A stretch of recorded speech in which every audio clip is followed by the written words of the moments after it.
దేవుని ఘనమైన నామమునకు మహిమ ఘనత ప్రభావములు కలుగునుగాక.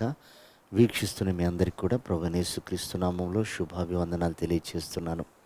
ఈరోజు మన దేవుని వాగ్దానం యోహాను సువార్త 9వ అధ్యాయము 31వ వచనం. దేవుని చిత్తానుసారముగా మనమేది అడిగినను ఆయన మన మనవి ఆలకించును. ప్రియమైనటువంటి దేవుని సంగమా, చాలాసార్లు మనము దేవుని సన్నిధిలో మోకరించినప్పుడు, దేవునితో మాట్లాడేటప్పుడు లేదా ప్రార్థన చేసేటప్పుడు మనము ఎవరితో మాట్లాడుతున్నాం, ఏది అడగాలి, అడిగే వ్యక్తి ఎవరు, ఏది అడిగితే ఇస్తాడో చాలాసార్లు మనం దాన్ని గ్రహించక, ప్రభువా నా కడుపు నొప్పి తీసేవా, నా తలనొప్పి తీసేవా, నా బలహీనత తీసేవా, ఇవేవో అడుగుతూ ఉంటాం.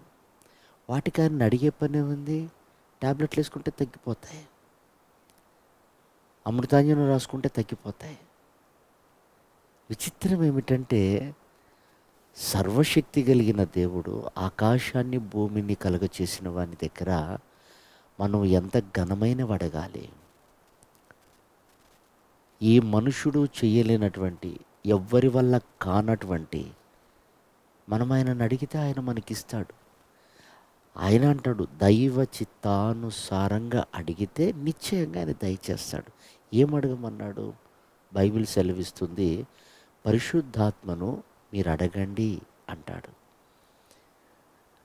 అంటే పరిశుద్ధాత్మ లేకపోతే మనము పరిశుద్ధపరచబడలేము, పరిశుద్ధుడైన దేవుణ్ణి చూడలేము. పరిశుద్ధత లేకుండా ఎవడు ప్రభుని చూడలేడు అని ఉంది బైబిల్లో.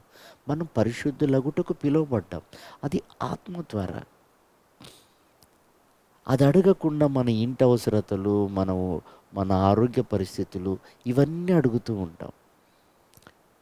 ఘనమైన దేవుణ్ణి, ఘనమైన వాటిని మనం అడగాలి.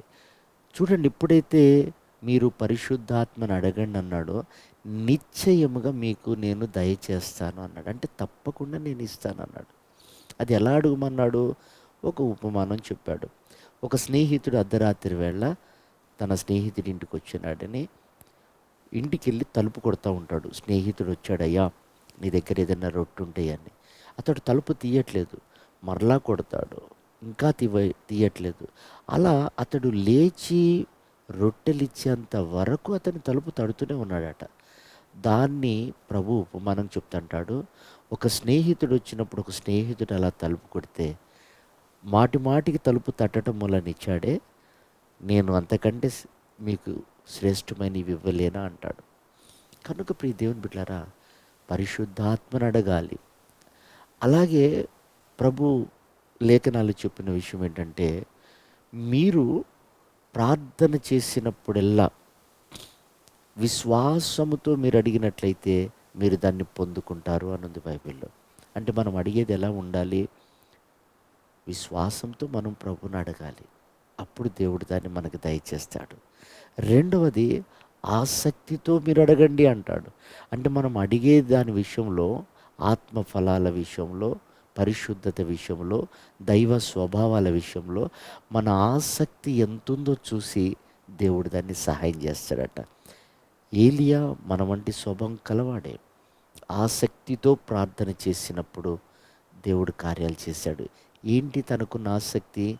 2 తలంపుల ప్రజల మధ్యలో దేవుణ్ణి మహిమపరచాలన్న ఒక రోషం.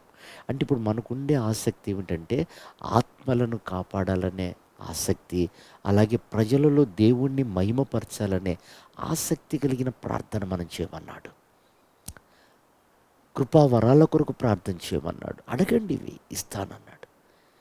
వీటిని కాదని నశించిపోయేవి, తాత్కాలికమైనవి, ఇల్లు కావాలి, బంగ్లా కావాలి, కారు కావాలి, ఆరోగ్యం కావాలి, వస్త్రాలు కావాలి, ఇవి అడుగుతూ ఉంటాం ప్రీతిగా.